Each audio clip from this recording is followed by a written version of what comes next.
But regardless, like even if you went like every day of the week, it'd still take you months. Really? Okay. Yes, because you can't drill it. Mm-hmm. Like with heel, it's just walk together. Yeah. With recall, if you drill it too much, she won't want to leave your side. Right. So even if you go every day, if she doesn't leave your side, how do you even practice the recall then? Right. Right. So I just tell everyone, whenever you go out to the park, bring your long line with you. Yeah. Let her be a dog. Find an opportunity to do a couple if you can. If she looks too apprehensive, well then now you have to focus on getting her comfortable with leaving your side. Right. Yeah. Now we have the opposite problem, which is why recall is so kind of finicky in terms of like making any real considerable progress. Right. Unless you have like if I have a dog who has crazy prey drive for squirrels, as long as the owner can find squirrels, they have an opportunity to practice recall, right? Mm-hmm. So yesterday I had a client whose dog, they were like, yeah, our dog's not interested in anything. Doesn't really sniff, doesn't chase squirrels, doesn't care for dogs. And I said, well, it'll take some time, exactly. So what you can do is whenever you go on a walk with the short leash and you let her go potty and stuff, you can, like as she's exploring, just sneak away as far as you can and then do a recall there. So it's only like 6 to 8 feet, but you're still practicing a recall. Yeah. So because you're not always gonna have the ability to go to the park to practice, right? So this at least gives you more opportunities to practice the recall without needing to always go to the park to do so. Gotcha. Okay. Yep. Any other questions? No, not really. No. So with the place command, this is going to give you some more options when people come over. Yeah. So, are you guys familiar with the place command? Yep. He executes it poorly. Okay, because you guys already have. I saw there was like the corner bed or Yeah. whatever in her home Yeah. and stuff like that, right? What is your concept of what place command is? Well, what we execute is go to your place, stay there, and then eventually she gets up. Mhm. Our idea of place command is she goes there and doesn't leave until we tell her she can. Correct. Now, does it matter what she does when she's on place? I don't care. Do you care? No, that's correct. Because there's 3 stationary commands. Okay. Sit, down, in place. Sit, put your butt down, Oh, okay. don't get up, don't move. Down, lay down, don't get up, don't sit, don't move. Place is go to this object, don't get off, but you can sit, stand, lay down, chew on a bone, play with a toy. I don't care, just Whatever don't you get want. off. Yeah. Exactly. So it's the most lenient of the stationary commands, which is why I always really just focus on this one. Okay. So like, let's say you went to a patio, you want to take Luna with you. Uh-huh. You can bring a towel, plop it down, place, she goes. Oh, So she can sit, stand, lay down. Because since you're at a restaurant, you're not really, if she was in a down, if she broke the position, you have to correct that, Yeah. right? Back into the down. So then it's more work for the owner and they're just trying to have brunch or dinner or whatever. Yeah. Whereas this, very easy, okay? So like if I have a client whose dog is like super people friendly and like the waiter comes up and the dog sits up but they're on place, I'll tell them that that's fine. But if you had downed your dog, you'd have to correct that. So then it's more tedious. So I always like to use the place command. Very easy to teach, very easy to reinforce, very easy to apply. Okay. Good. So in the beginning, even though she's got a familiarity with it, we're not going to use the word. We're going to do like what we did with the recall and the heel. We shape the behavior first using the e-collar, and then we're going to label it place by the end of class. Okay. What is your remote currently set to? 32. Let's go and dip it down to 18. I have a question, and you'll probably go over this, but so like right now when we say place, she goes to like her bed, but like she wouldn't do it somewhere else. Do you know? Like I think she associates like the actual bed Yes. with it. So you can have more than one object attached to place, Okay. but you would have to have taught it. Right. So if like let's say when I came over to you for the home visit and you said, have a seat, Jesse. Yeah. There was your couch and there was the chairs, right? Yeah. And so I know I have 2 options. Yeah. Dogs don't think that way. Dogs go by, I hear the word place, and every time we've done this, it's always been with this object. Does that make sense? She doesn't think like, oh, there's a towel, there's a blanket, and there's my dog bed. I'm gonna choose this one today. Now, let's say you've taught this and then her dog bed is placed and they're in the same room. Well, now you have to clarify which one. So we might do place and point like this or place and point like this so she knows which one I want her to go to. Okay. So it can even be more than one place within a space, but then you need to differentiate it either by some kind of visual cue or verbal cue. So that could be mat and that could be place, or go to your bed, or towel. or blanket, right? But typically, most clients just teach the place command and then just attach multiple objects to it. Okay. But dogs are all about context. So if you're in the living room when you say place, she'd go to the one in the living room. If there's a bed in the bedroom and you said place and she's been taught that, she'd go to the one in the bedroom, she wouldn't go to the one in the living room. Right. Okay, now if the only option was the one in the living room and you said place and you worked it enough and you're in the kitchen, well then she'd leave the kitchen and go to the one in the living room. Does that make sense? Yep. So, and I'll go over like all the different ways that it's applied. There's places like super versatile and how you can use it. Cool. But yeah, if you want to have more than one object, you absolutely can. We just have to teach her that this is also an option now. Okay? So let me have you walk around, and you're gonna walk with Luna, and you're gonna approach, and you're gonna stop about like a square or so away from the placemat here. Do you want her to heel? You don't have to heel her. No.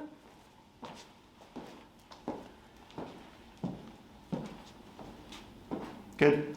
So what we're gonna do first is we're gonna use the pressure to teach her to go to the object. So typically I'll brace the bed with my foot because even though she's done place at home, a lot of dogs get apprehensive with an unfamiliar object. Okay. And when you put pressure on them, their first instinct is typically, I don't want to go on that thing. Okay? So I usually step on it like this. We're going to shorten the leash, only giving Luna about a foot of slack. That's good right there. To give you more leverage in case you have to do more physical pull to guide her. Okay. So what we're going to start with is a couple of taps, Okay. about 2 to 3, and we're going to see what she does. Okay? It's possible she would just hop on it, and if she does, it just eliminates a lot of steps. Okay? So I start tapping. I don't see any response from Luna, but I do see the contraction. I'm going to keep tapping, and I'm going to start to pull towards the object as I'm tapping. And if you feel her resist, you may have to compensate with more of a pull to get her to hop on. Once she hops on, I stop pulling, I stop tapping. Okay? She hops off, I keep tapping, I pull back towards the placemat, she gets back on, I stop tapping, I stop pulling. Okay? And I do that every single time she tries to hop off. Once she holds for about a second or so, good girl, break, and then we move backwards to bring her off the placemat. Okay. Then you're gonna approach it again, stopping again at about a square away, coming to a stop. If she tries to go prematurely, you're gonna use your leash to keep her from doing so. Don't allow her to hop there on her own. Okay. Okay? Once she settles like this, I start tapping again. She goes to the placemat. I wait a moment. Good girl. Break, and then move back and repeat. Okay? Questions? Not yet. Okay. So I'll coach you through it the first couple. So tap, tap, tap. Now tap and pull. Tap, tap, tap. There you go. Wait a second. Praise. Good girl. Good girl, I know. Good. Break and move backwards. No, okay. Good. We'll do that 4 more times. Go ahead, like. Okay, come. Good girl. All right, tap. Yep. Tap, tap, tap. Add a girl. Better. Good. And praise. Good girl. Good girl. Break. Little, okay. Good. 3 more. She's like, I'm confused. Okay, come on. Tap. Yep. There we go. Much better. Luna. She's a little bit.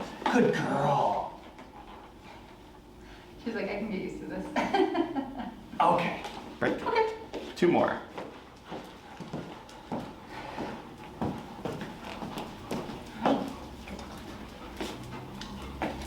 So I haven't tapped her yet, so. Correct. Yeah. So then we don't allow her, right? That's good right there. Now I tap. Yes. And praise. Good girl. Good girl. 1 more. Luna, okay.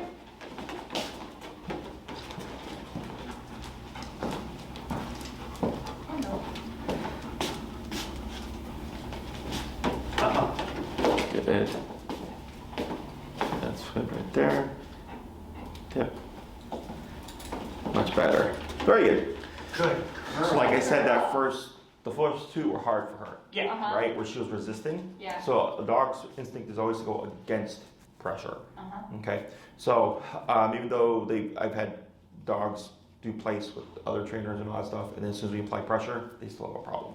Okay, so once you get them over the mental hump of like, hey, like the thing you don't want to go on is actually the thing you want to go on, because that's what turns off the pressure. Then after that, she's like, oh, and then tap, and then she just goes. Okay, so I do that because it puts the dog in a position where they have to think through it and do it themselves. Okay. That they're like figuring out the puzzle kind of. Yes. So like for me, I learn things better myself if I just kind of figure it out. For sure. As opposed to being told how to do it, right? So same thing for dogs. Well, they can't read instructions or anything, right? Yeah. So, but when they do it, they learn a lot more, which is why I'm usually backwards to most people. I always shape everything using pressure, guiding the dog, and then once the dog figures it out, it clicks and they internalize it better. Okay. So now what we're gonna do, same concept.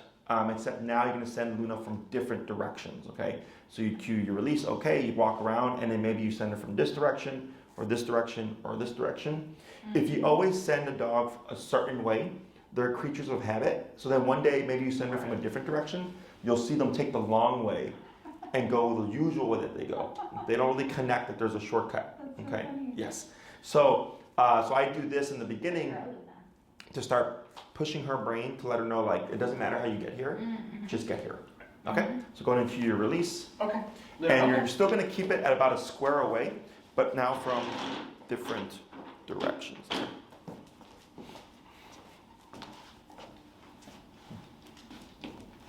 Yep, good. Yep, there you go. Good. So why don't we want her to just get on automatically? Girl. Because we need to go on the cue. Oh, okay. So like at home, let's say you have to correct her, Yeah. you need to tap in order to reinforce that. Okay. So this is essentially forcing her to have to respond to the tap. I gotcha. Okay. Plus, when dogs get presumptuous, you'll start to see them like always favor a certain thing, and then Yeah. it may not be something that you want them to do. Gotcha. So it's a good thing for sure that she's getting it, like that she's doing that. Like it's good because she's connecting those dots. Good girl, I know. Get 3 more. And we went to 18 because we're teaching something new. Oh, okay. Okay, so whenever we teach any kind of new behavior to the dog, we always go down lower and work our way back up.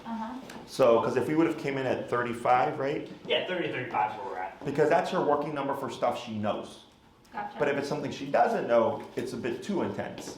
So it doesn't allow the brain to really think what they need to do in that moment with new information, okay? So by going to 18, it makes it less stressful. Oh, So she can actually think like, okay, what do I need to do to turn this off? Okay, yeah. 2 more. Okay. Luna, okay. Luna, I okay. like the She's bed. like, that's kind of comfy. Let's not cut ourselves in the bed. Yeah, these beds last forever. Oh, really? Yeah, they're like $300, but Just super durable. they last. They have like we've had no issues with these That's things. awesome. Yeah. So it is a little like, it has a little give to it. Yeah. Yeah. And all the pieces are replaceable. So like if I okay. missed a screw or like a corner or something, you can just Okay. order the individual piece. Yeah, instead of getting a whole new one. But these are training mats Yeah. because we use these all day, every day. Yeah. They don't rust. They're all weather conditions. Yeah, Nice. they're very.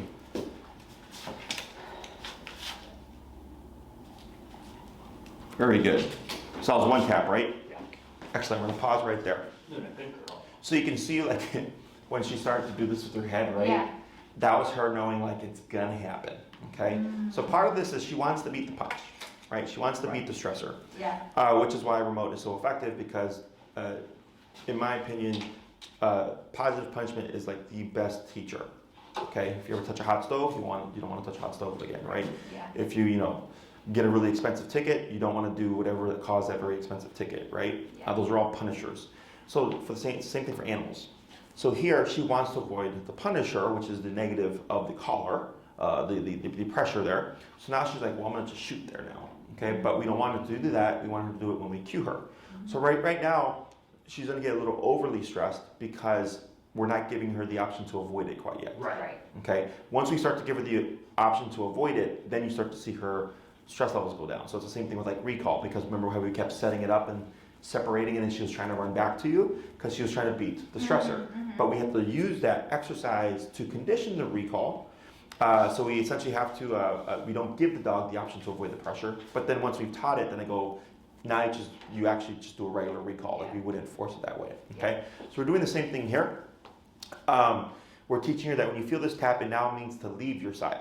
Because for the first couple of classes, tap meant to walk at your side and then to return to you. Then for the home visit, it meant back away. And now we're actively sending her away from us. Okay, so for most part, in the beginning, dogs will struggle with this because it's always a lot of come to the human. Exactly. Yeah. Okay, so that's why we have to use that leash to help guide her, to help her like, look, there's another option here. Okay, so now when she sees a bed and you're to say place and tap her, her instinct should then be to leave you and go to the object, as long as it's been conditioned. Okay, so there's two components to the place command. There's the send, which is what we're doing here, sending her to the placemat, and then there's the stay. Right. Okay, don't get off of the placemat. When we do the sending exercise, keeping it short, 2 to 3 minutes, 3 to 5 minutes, 1 to 2 days max. I mean, times a day max. Oh, okay. Because since it's redundant, it stresses dogs out. Okay, so we keep it real short. All I want to see is that when I tap the collar, Luna just goes straight to the object. Once I achieve that, easily and consistently, every time I tap the collar, she just goes. Every time I say play, she just goes. I go, great. I don't need to practice this exercise anymore. I can just apply it to life now.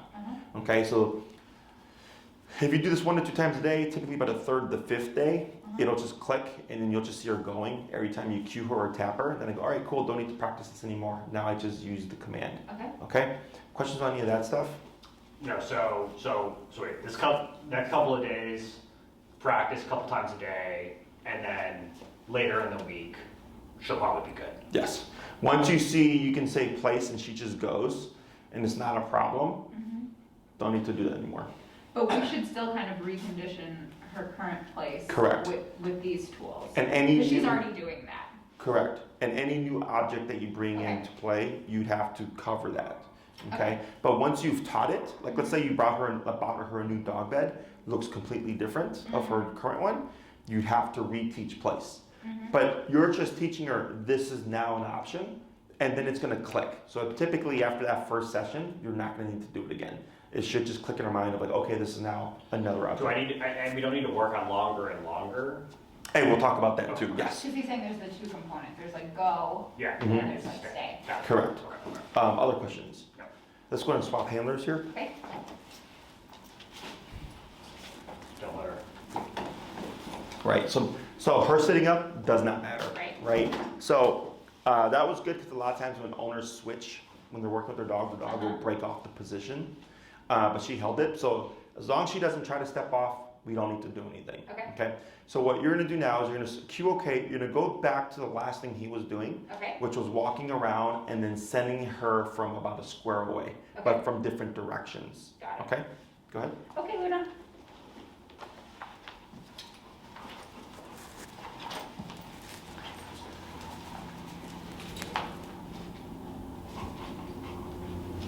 Tap and pull. There she goes. Add a girl. Good job. Good girl. Good girl. Okay. Okay. Good girl.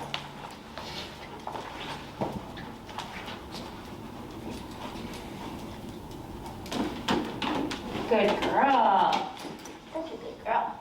Okay, Luna. Okay. 3 more.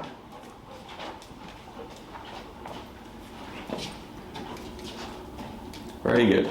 Good girl. Yes, Luna. Good girl. Okay. She's like, man, I keep getting tired. comfortable and like you keep Come on, sending me Luna. back. Good. Good girl. 2 more.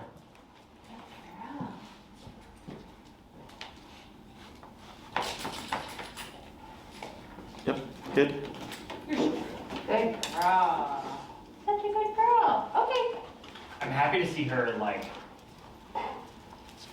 I feel like the, You're right. the collar training, sorry, I'm not being, the collar training has gone from a stressor to like, there is an element of her that's clearly like, she does like Good girl. learning tricks and stuff, Mhm. and then she's clearly entered like that to a certain degree with collars. Yeah. So She's clearly a little stressed right now, but like, anyway. it's the challenge. Yeah. Good. Going to pause right there. Good girl. So you're correct. Because, huh? You're correct. You're right. Yes. It's so with dogs now, they really don't have a purpose. Right. Right? Like we cuddle them, we feed them, we walk them, we take them to the dog park, but it's nothing for them that's like using their brain. I mean, there's tricks and stuff, but there's a difference between like learning stuff and it's optional, right? Because owners will work with their dogs to teach tricks, and the dog's like, nah, I don't really feel like it, right? Because I don't want that treat right now, whatever. But when you put pressure behind something and make it meaningful, now the dog's like, oh shit, like, one, I have to do this, but then two, I want to avoid that, and three, this is a challenge. Yeah. Because I have to figure out the puzzle in order to stop that pressure sooner. Right. So like, as an example, like remember when I came up with the collar the other day, like to go on a walk and she started slapping her tail. Like the collar is no longer like an evil thing. Like I know it's now supposed to be also going on walks, but like there's clearly been a switch in her mind of like what the collar represents. Yes. Yeah, for sure. It's communication. Yeah. You know, it's all about how you layer it. It was like dog. Oh. Sorry, we got this one dog who's a pain in the ass.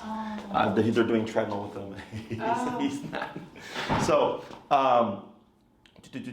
so the e-collar is communication, right? Most people tend to think of it as a punisher. Now, it can be used as a punisher, that is correct, right?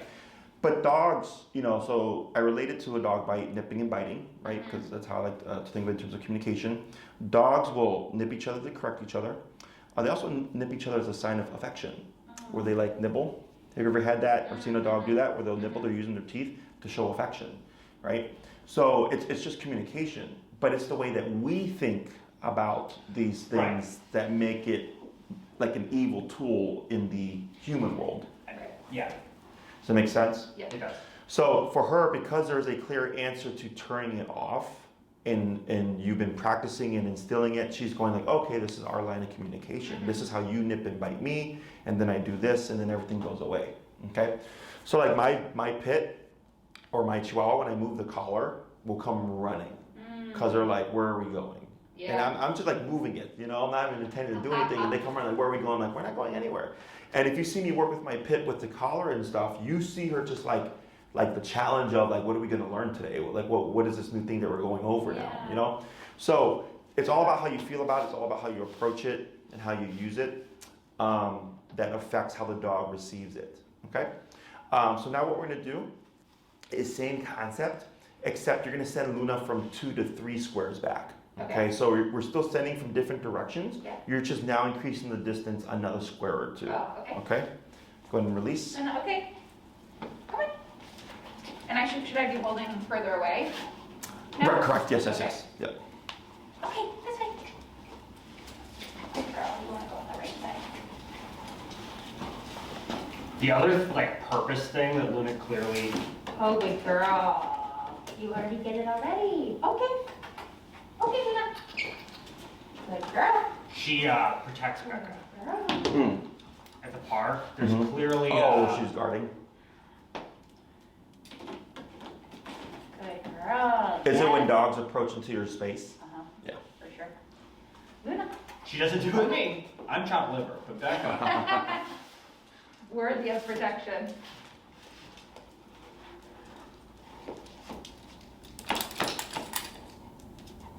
Yep. Got it. There she goes. Good. There you go. Good girl. Such a good girl. Okay. You see her little tail. I know. Okay. 2 more, just 2 more.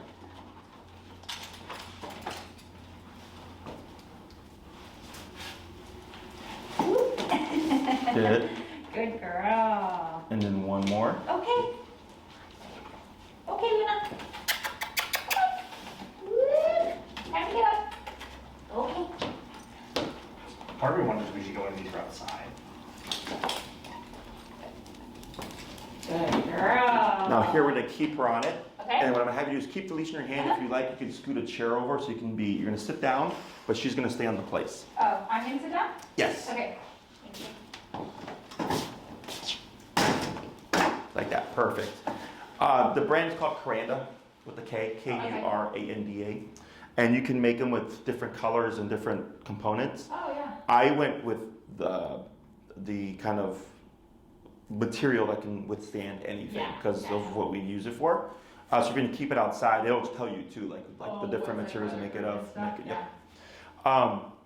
So, questions on any of that so far? What if actually in our place for her bed, like for her one bed, there's really only one direction to like come from? That's fine. Okay. Yeah, that's fine. Okay. But like, let's say you moved and you got a new place. Redo it, right? Yeah, you'll then just go over like all the different options and send it from different directions, and then she'll get it, and it's not a problem. Okay. Yeah. So her apprehension of wanting to get off now, right, is because of pressure. Right, because we're using pressure to send her there, and then we're telling her to get off, and she's like, I know you're going to send me again, so I'm just not going to get off, which is why we keep this super short. Okay, so we've only done 20 reps so far, and we can already see after about 10 or so reps, she was starting to go like, nope, don't want to get off now. So it happens that quick. So that's why I mentioned for this exercise, 2 to 3 minutes, 3 to 5 minutes, 1 to 2 times a day. That's more than enough. Okay, you can also add in food here if you'd like. So it would be the tap, she goes, and then I would feed. I'm not using the food as the lead to the object or anything like that. It's make her work, perform the task, and then I pay. Okay. So when it comes to practicing the stationary part of it, we don't have to build up the time. You could literally go home right now and do 2 hours. Okay. But she's going to make mistakes. But that's how they learn. So let's say, have Luna on her bed, you're going to be on the couch or something, you're going to watch TV, you're going to watch a movie.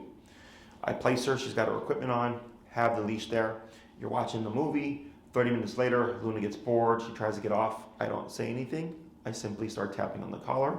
She should ideally self-correct. If she doesn't correct, I keep tapping and then use the leash to lead her back, but I don't even have to get up. Okay, so it's super easy to practice and apply. So we have stages to this. The first stage, always immediately next to us, okay? Because I've had clients place the dog across the room, go sit on their couch, and then they're getting up 30 times to walk the dog back. And they'll get irritated with it. I go, yeah, I'm like, because you're doing something that's 4 weeks ahead. We always do it here. Because yeah, she might get up 30 times, and I correct her 30 times, but I don't even have to leave my chair or my seat. So it makes it easier. So let's say she gets up 30 minutes later, I correct her, she goes back. 15 minutes later, she tries to get up, walk away, tap, she goes back. An hour later, she tries to get up, tap, she goes back, right? So now she's thinking, oh, when you send me here, I might be here for an extended period of time, and if I try to break off the position, I'm going to get a correction, and the only way to avoid the correction is just not to try to break the position, okay? So anytime that you're going to be stationary, if you're working from home, eating dinner, sitting on the couch watching TV, on your phone, reading a book, just anytime that you're just going to sit there and be there for a bit, you can practice stationary work, okay? So the sending exercise, redundant to repetitive, really short increments. This is not redundant. It's just go here and don't get off. So as long as she doesn't try to get off, there's going to be no pressure. Okay. So this you could literally do multiple times a day for long periods of time if you want, or you can do short increments. Completely up to you. I just suggest that my clients think about how they would apply it. What length of time they would need the dog to be able to perform on a regular basis. So it's like, yeah, we want to go to the restaurants and bring Luna, and that's usually like an hour to hour and a half kind of meal. In the home, we practice 2 to 2.5 hours, okay, as one single chunk. Because you're trying to compensate for the fact that you're not going to have distractions. There's going to be the waiter or the waitress coming up, maybe other dogs and stuff, right? So because you don't have that in your home, we do longer time. So you have more options to correct her or opportunities, so that when you get to the restaurant, if she breaks and you tap her, she's like, oh, we've done this before. This is at home. But now technically it should be easier because it's going to be a shorter time frame. What's going to be more difficult is the environment. Right. Okay? So you could go home right now and literally just send her there and then have her there for 30 minutes or 2 hours. You pick and choose. We don't need to do 15 to 20 to 25 to 30. I just tell people, if you're gonna sit down and eat lunch for 20 minutes, you can practice for 20 minutes. If you're gonna watch a 2-hour movie, watch a 2-hour movie and practice right there too, okay? Because of how easy it is to correct. Now at this stage, let's say you're watching a movie, Luna's on her dog bed, and you're gonna get up to get something from the kitchen. If it's just one of you sitting with her, I suggest you release her first, okay her, get up, then go do what you're gonna do, come back and resend her, or she can be done. It's up to you. That way she doesn't think when you leave she can. Correct. So we work around a problem of she may try to follow you too much, which makes it harder to correct. And then we're also trying to avoid the pattern of if you stand up and then release Luna, she's gonna think every time you stand up you're gonna release her. So we flip it. We release first and then we get up. Oh. So there's no pattern. Okay. The second week, if you've been doing this consistently, she can be on place and then you can start getting up, going to the kitchen, doing more things, but she's expected to stay put because she's already had at least a week of practice. Yeah.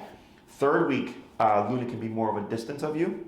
So she can be like 6 or so feet away, still with the leash on. By the fourth week, if she's doing really well, she can be like across the room and you're in the kitchen or you're at the table eating lunch or something, and she's expected to stay there, okay? Still with the leash on. Yeah. Once you feel like she's really got it, you can move past the leash. What we're wanting to see is that if I correct her and she does a bulk of the work, if you always tap and lead Luna back to the dog bed, you will always have to lead her back. And I want the dog to be able to go back to what they were doing with only the tap.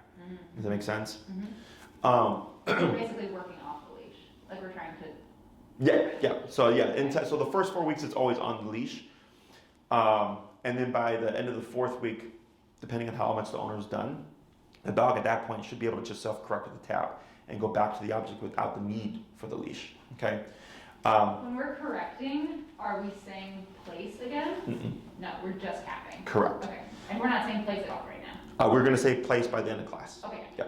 So the reason why we don't repeat the command is you're then resetting the command. Okay. So when we say place, we know we're telling Luna, go to this object and don't get off until I give you permission. Yep. Right? Luna hears place and thinks, I go to this object. Right? But it doesn't have any meaning of staying on there. So if she tries to get off and you go place, even if you tap her, you're just resending her. That's what I thought. Nothing tells her not to get off. Right. So if she gets off and I tap her, no warning, she goes back and she thinks, okay, place means go here. And if I try to get off, it's going to kick back in again. If I go back, it turns off. Yeah. So if I stay within the space, I can avoid the pressure. And this is a very common thing with people, as we tend to repeat, is they'll say place like every 5 minutes to the dog because the dog keeps getting off. And they're like, Jesse, the dog won't stay. And I said, yeah, because you're resetting. The dog has learned places, go to this object, and I'll send you back there in 5 minutes. Okay? So here, I want the dog to go and be able to stay put. So like when you've been on the main floor, you've seen the dogs on the placemats, right? That's part of the activity here. It's the same thing for her, is that you just send, because they would get off too in the beginning, we would correct them, they'd go back, and now they just stay there. Same thing for Luna, okay? So once we've cued it the first time, no need to repeat it again, okay? Now here, when we tapped her, because we're not saying place, and she goes, she's still held to the same rules. We just don't have the word yet. Gotcha. Does that make sense? So if she tried to step off right now and you tapped her, she should go back. If she didn't, I keep tapping until she went back. Okay? Because the dog doesn't need the word. We need the word. Right? So, any questions about that stuff? When it comes to the stationary practice, once you know how you would apply it, I would say at least 2 to 3 times a week, try to practice up in that higher range or longer range of time. Because if you only do 15 minutes every session that she stays put, people sometimes think that it stacks together. You know, so if you do 15 minutes, 15 minutes, 15 minutes, 15 minutes throughout the day, it adds up to an hour. You'd have to do 1 solid hour to get the dog to be able to learn how to hold for that long period of time, okay?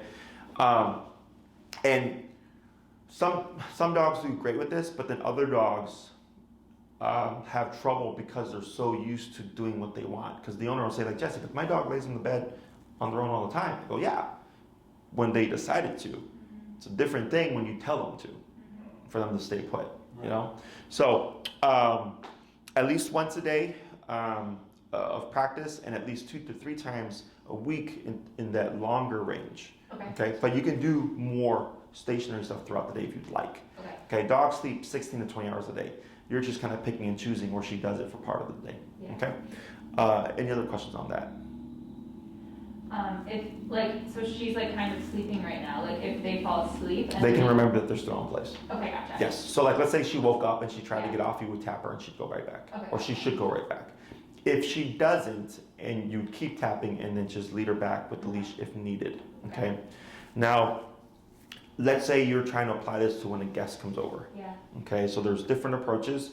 The last one was to help de-escalate her, to calm her down. Right. So that if guests came in, she should be in a passive state. Yeah. Okay, this is different. So like, let's say you placed Luna. You'd want to place her prior to your guest coming over. So if your guest is at 5:30, you send Luna at 5 o'clock. Okay, so we want to have control before we lose control. People tend to want to apply control after they've lost control. Okay. Does that make sense? So at 5 o'clock, she's already in place. So when that doorbell happens at 5:30, she might perk up, but she's already done 30 minutes of stationary work, right?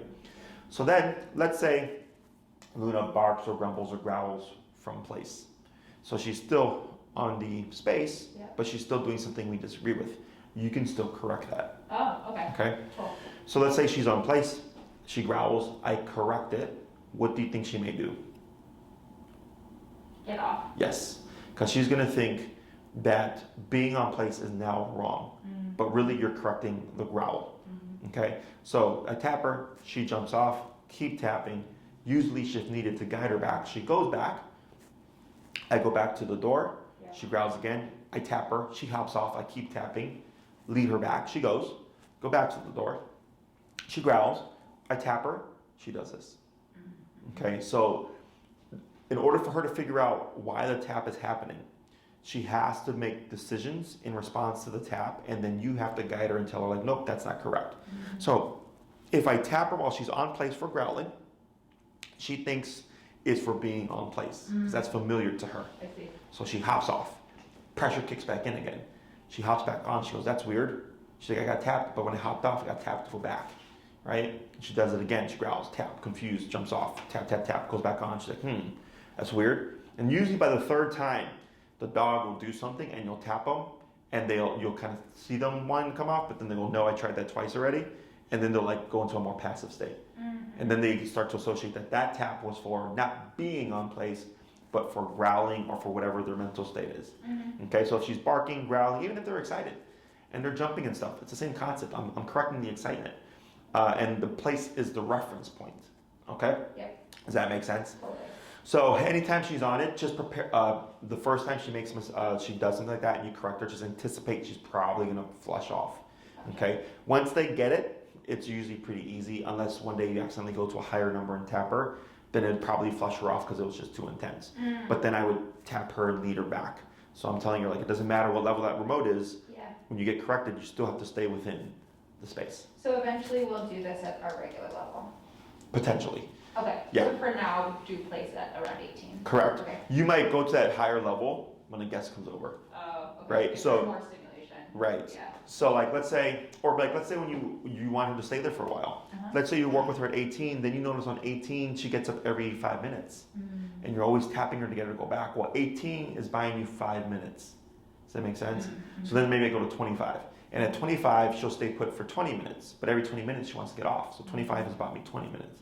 Then I go to 30. Then I get 30 minutes. And then I go to her 35, 40. And all of a sudden, she's not getting off anymore. Right? So as you apply this at home, you'll start to see at certain ranges, she's going to press things. Yeah. Okay, and that's why we do the longer periods of time, because then the dogs get impatient or bored and they want to do something else. I describe it as like when I was growing up and went to church, and then I was a little kid. Yeah. You know, my mom like, oh, you gotta be quiet for church, and it's like an hour long, and I'm just sitting there, and I'm like, I look at the Bible, and I'm like this on the pew, and like on the ground, right? Just trying to like do something. Yeah. That's the dog. Okay. Yes. So, and sometimes. Should we, like, speaking of being at church, like, give her, like, toys or, like, stuff to, like, do while she's You in can. place? I just wouldn't always do it, Okay, because then it becomes a guarantee, I gotcha. right? Yeah. So there's times where she's just here chilling, and there's times where it's like, okay, you've done a great job for the last 15 minutes. Here's a bone. Here's here's an antler. Here's a toy. Now keep in mind, so my pit used to do this when she was a puppy. I used to give her these meaty knuckle bones, or huge bones, and she'd be chewing on it, and then they would fall off. So and then she'd be there and she'd whine because she knew she couldn't get off to go get it. So I'd pick it up and I'd give it to her. And then 3 minutes later, she'd roll it off. Yeah. And eventually, we were playing reverse fetch, where she would roll the bone because she knew I'd grab it and I'd bring it back. So we had the interaction, okay? So just be mindful of that, is that if that starts to happen, then I don't give them the toy because now they're just making a game of it, okay? Yeah. And or you might see, my pit did this too when she was a puppy. I remember I would leave the room, go make lunch or something, and I'd come back and she'd be like this. One toe, 1 foot on the bed, just sprawled out on my floor. But she's like, I'm still on. Yes. So dogs, so you might see Luna where she'll be on the bed, right? And she's like this, and next thing you know, she's just like, now her head's on the corner of the bed. Yeah. And now she's a little bit further off the bed. She's testing it. You're correct. Okay, gotcha. The moment you see the test, correct. Okay. Now, let's say Luna falls asleep and she just like is like half off of it, whatever, and she's asleep and passed out, then it's whatever. But if you see like the active like testing of the boundary, you would correct it the moment you recognize it. Okay. She might try to flush off. Again, you just tap her and lead her back. So she learns what the tap means to go back onto the object. Okay? So when it comes to when you apply this with your guests and stuff, it just comes down to what's happening. Let's say it's someone who would like Luna to like them, right? And they want to, we want Luna to socialize with them. I would go with the front door approach that I showed you. Okay? Because that's more like flexible. Yes, it's more social. It's more keeping her in the social space. This shrinks Luna's social bubble to this. Okay, so I describe it as like sending a kid to the room. Like if the parents can have friends over and then they don't want the kid to bother the friends, they send them to the room. But now that child doesn't learn how to interact with adults, right? So then, like if we had a friend who was not comfortable with dogs or something like that. yes, then this comes into play. Exactly. So you're just looking at how does this apply. So if there's someone that had like a negative experience with a dog or with Luna or something like that, it's like, okay, we're gonna have her in place. She's not gonna budge. And what happens is when people see you actually have control over your dog, they get more comfortable and then they're more likely to want to interact at some point because they see, oh wow, like your dog will listen to you. Okay. It also helps Luna too because what happens is the person comes in and maybe has nothing to do with Luna. They just don't like dogs or scared of dogs, and then they're acting apprehensively. Now Luna sees that, so Luna's like, why are you acting funny, right? But she doesn't know that they're acting funny because they're scared of dogs. So then you get this feedback loop where that person is scared of Luna and then Luna's now distrusting of that person. Right. Okay, so when they see you have control, they can relax. Now they're not as apprehensive. Now Luna sees, oh, you're fine. Yeah. And now there's no distrust from Luna. Yeah. Okay, and then eventually something could happen where she's like, okay, you're just like a regular person that comes over or whatever. But yeah, anytime, like when I work with aggressive dogs and stuff or fear-based dogs, I have to always be neutral. Otherwise, if I'm acting kind of, because I don't want to get bit or anything like that, the dog sees that. They don't understand it's because I don't want to get bit. The dog just thinks, you don't trust me, so I don't trust you. Yeah. Yes. Questions? No. Let's say you get caught off guard with someone coming over and you need to place Luna, but they've already knocked and stuff. You would back her off first to calm her down and then place her. Okay? Because since the knock happened before you had control, you have to pacify her first and then you give the command. Whereas most people give the command when the dog's in this kind of erratic state. So when the dog goes to place, they're still tense with the territorial behavior. Because this is physical. Go to this object and don't get off. It's not mental. The exercise I showed you last class is mental. Back away, calm down. There's no need for you to be, territorial or nervous about this situation. Okay? So depending on how that works out, ideally we send her first if we're using place. If the person comes and you weren't ready, back her off first, then place her.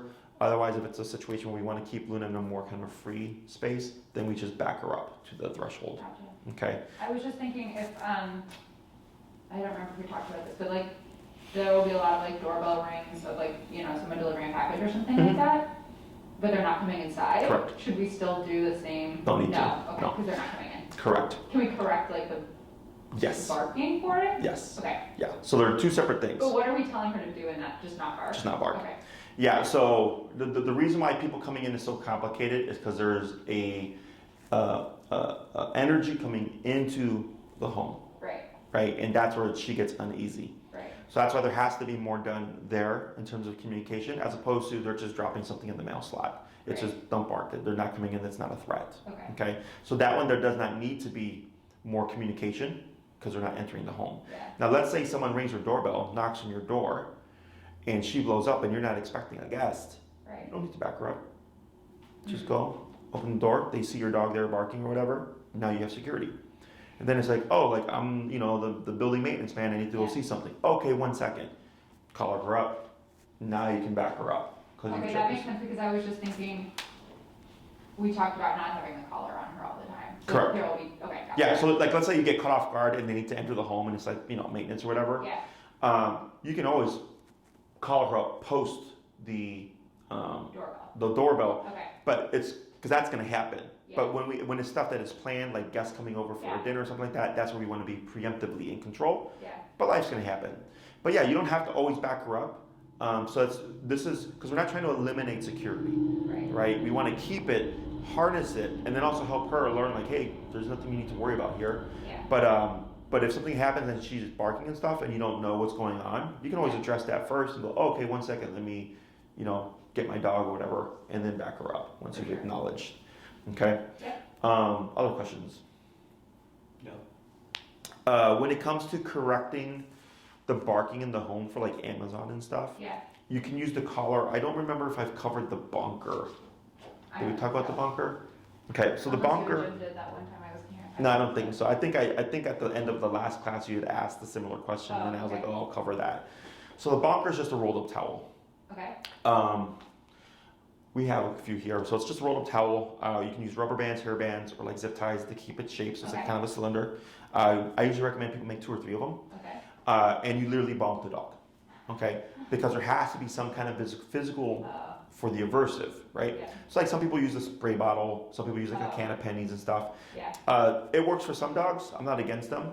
It's just for most dogs it doesn't, because it's just like some dogs think the water bottle is a toy and they'll bite into water. Other dogs with this can of pennies, in the beginning it'll work, but then over time it doesn't work because it's just shaking a can of pennies. It's just a loud sound. They don't care about it anymore. With the bonker, you're physically making contact with your dog. Okay, so there's 2 approaches. You can either control the barking, or you can eliminate the barking. Okay. So if you want to control the barking where it's Amazon coming up or whatever, you would want to cue a word first like quiet or no bark, whatever the cue is, then it would be followed by the punisher, okay, or the And this correction. is to control, not to eliminate. Correct. Okay, Because when we control, there has to be a cue first. So when you walk with Luna, heel, right? She's not in a heel until you say heel. That's controlled behavior. Come. She's off leash, she's roaming around. She doesn't need to come to you until you say come. That's controlled behavior. Same thing for this. She can bark out the window until I say quiet. Controlled behavior. So if Amazon shows up, she's barking, you don't need to bark, quiet, then correction. And we keep repeating that cycle. Till eventually, if you've been consistent enough and firm enough, someone shows up, she barks, quiet, and she just walks away. And we don't need to correct because it's been reinforced so much. And when she hears that word, that's us acknowledging you're good, you don't need to bark anymore. Okay? If you're trying to eliminate a behavior, you simply correct it, no warning. Right? So similar to place, right? When you said, do we repeat place? I said, no, you cue it once, and then every time you just correct it because you're eliminating the option of her being able to step off without permission. but I don't think we totally want to eliminate her barking. No, most people don't. Yeah, Because like I have had clients who are like they're on the 5th or 6th floor and their dog barks out the window. They want to eliminate it because they know it has nothing to do with their building. But people like on the 1st floor or something like that, they don't want to eliminate it because they're right there. They're immediate to the ground level. right, So yes. So like when you're gone, she would still bark. If you were to like not be in the room, she would still bark. Otherwise, when you use the word quiet first, you're telling her you can bark, but as soon as I cue quiet, you're done barking. yeah, Okay. And I have 3 videos that I can send you. okay, That'd be great. If you can shoot me an email if you don't get it from me, sure, of how to make one, how to use one, and then a trainer actively using one. okay, Okay? cool. Questions on any of that? No, I do have to leave this. I have to leave a couple minutes early so I can get to work. Okay. Not a problem. So go ahead and get up. Okay. So you get a little drooly here. Go ahead and cue break. Okay, Luna. Got a lot of drool. Come on, Drooly drool. keep it together. Okay. So now what you're gonna do is you're gonna cue the word place first. Okay. Is that the word you're gonna use, place? Yeah. Okay. You're gonna cue place first. Nope. And if Luna doesn't respond within a half a second, Uh-huh. then you're gonna start the tapping process. Okay. Okay? So whenever you're ready, wait 1 second. Yep. Luna, come here. Okay. Okay. Good girl. Good girl. Luna, place. Yes. Oh, Like good that. girl. Now, if you say place and she goes, we don't need to tap. Okay. This is not like the recall. With the recall, I said every time you call her, always tap. Oh, With okay. all the other commands, that doesn't apply. Okay? Gotcha. 'Cause Girl. Okay, Luna. Okay. Okay, it's safe. pull, pull, pull. There she There goes. we Got a go. girl. Luna, place. Tap, Sorry, I was trying tap, to. tap. Now tap and light pull. There she goes. Add a girl. Good job. Good girl. Good girl. Okay. Okay. Luna, place. Yep. There she goes.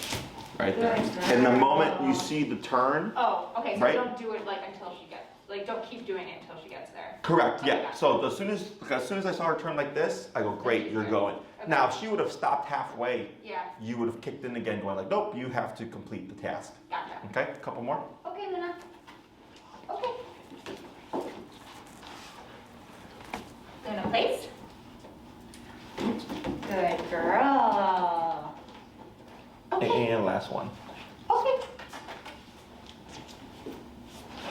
This way now. Okay. This way. Good girl. Luna, place. Good. Good girl. Right over here. You are? Okay. Bye. Good girl, Luna. Good girl. We're next on Sunday though. Oh, no, not this Sunday. Because are we traveling this Sunday? No, we are here this Sunday. Yeah, we're good. Okay, we're scheduled. Okay, all right, I'll say that. Good Take job. care. Take care. Questions on that? I don't think so. Pretty simple. So So we, just if she doesn't go right away. so I usually give them about a quarter to half a second. Okay. Yeah, And to then once she turns, then we stop. you can lay off the pressure, correct? Gotcha. Unless she decides like stop. Oh, it's that. Same way. Yeah, it's right here. This door. No, because it said lock on No, you're fine. Yeah, perfect. Thank you. Yeah, the moment she goes, we lay off the pressure. Yep. Because that motivates the dog to, in my opinion, to complete the task faster. Okay. Because they learn like, well, as soon as I make my way there, it's gone. Some trainers do keep the pressure on the entire time until the dog Okay. arrives. My preference is just the moment I see them perform, I lay it just off. having the thought, like. Yes, she's like, this is what I do. So then she's thinking, well, if I do this faster, I can avoid that faster, or that turns off faster. But yeah, that was great. When you said place and she started to turn around right there, Yeah. great, just she goes, okay?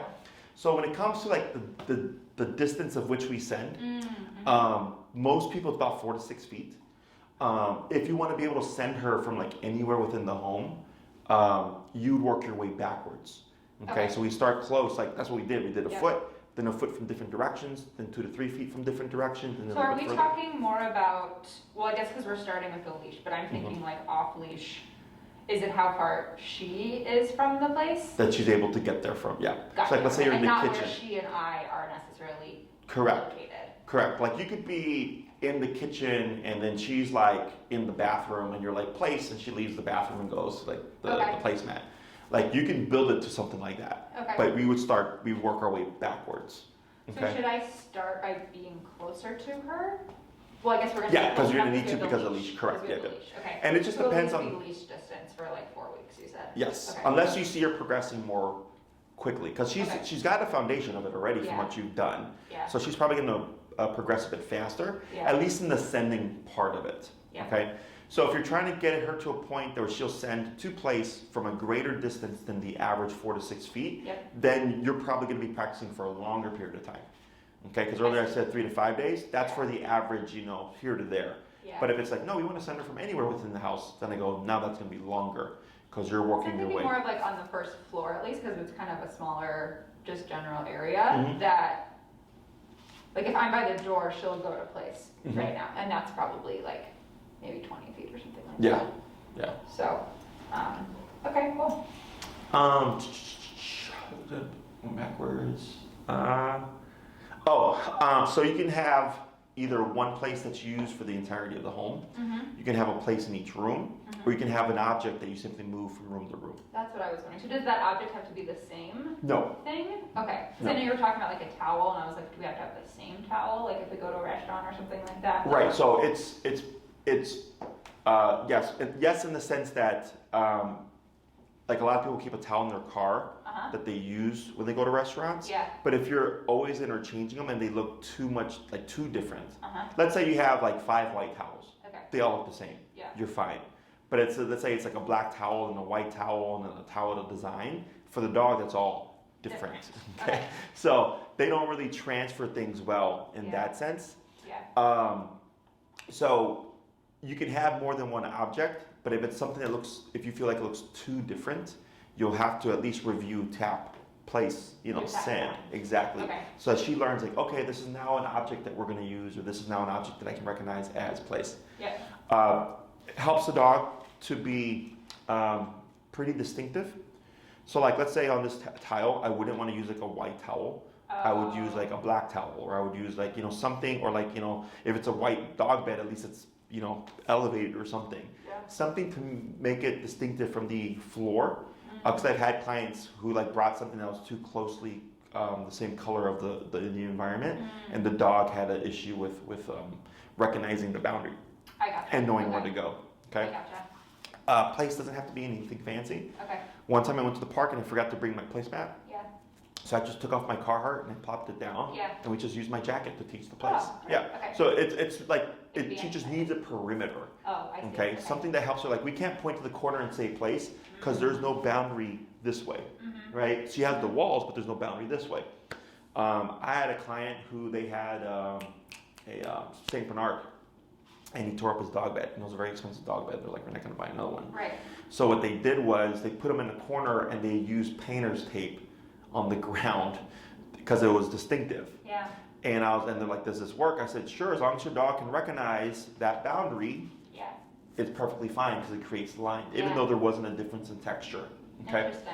So there's no rule to what it has to be. Okay. The dog, there just has to be a perimeter the dog gets. I even had a client use a really big area rug once. Oh. And he was like, can that be placed? I said, sure. I was like, because there's a perimeter.